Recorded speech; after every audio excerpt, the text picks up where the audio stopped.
Кыргыз Республикасынын Ички иштер министрлигинин атайын багыттагы полкунун командиринин ыраазычылык каты. Урматтуу Жеңишбек Шермаматович, Кыргыз Республикасынын Ички иштер министринин атайын багыттагы полкунун жетекчилиги сизге өлкөбүздүн түштүк борбору болгон Ош шаарын заманбап стилде оңдоп түздөөдөгү эң мыкты уюштуруучулук жөндөмүңүздү жогору баалоо менен бирге, ошондой эле атайын багыттагы полктун номер 3 батальонунун өздүк курамынын кызмат аткаруу шарттарын жакшыртууга кошкон зор салымыңызга ыраазычылык билдиребиз.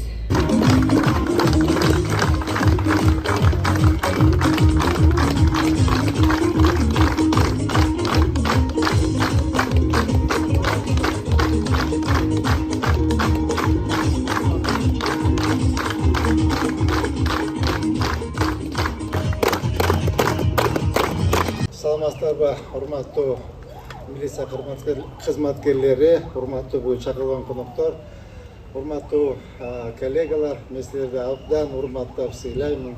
Милиция кызматкерлеринин жумушуңуздар оңой эмес. Мына биз иштеп убагында жүргөнбүз. Мен ушул милиция кызматкерлеринин жумушун башкалар билбесе дагы мен өзүм жон терим менен сезип көрүп, сиздердин жумуштарды абдан жакшы билем. Эгембери Дүйшөнбиев, полковнигин, милициянын полковниги ушул жерде кезигип, урматтуу Жеңишбек Шерматович, ушу биздин полктун ичи бир аз начаррак, ушу асфальттап жардам берсеңиз, анан ушул автоунаабыз жок, ошо биздин кызматкерлерге жардам берсеңиз деп кат менен кайрылды, өзү ооз экеде айтты.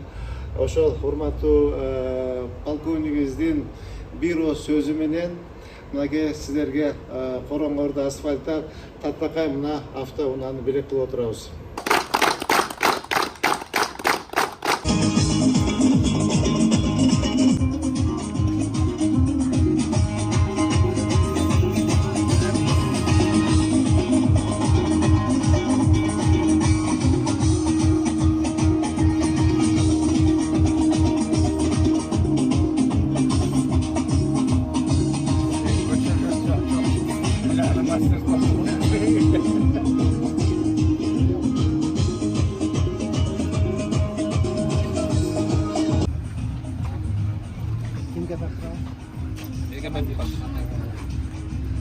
Ушул апта унаа сүт болсун.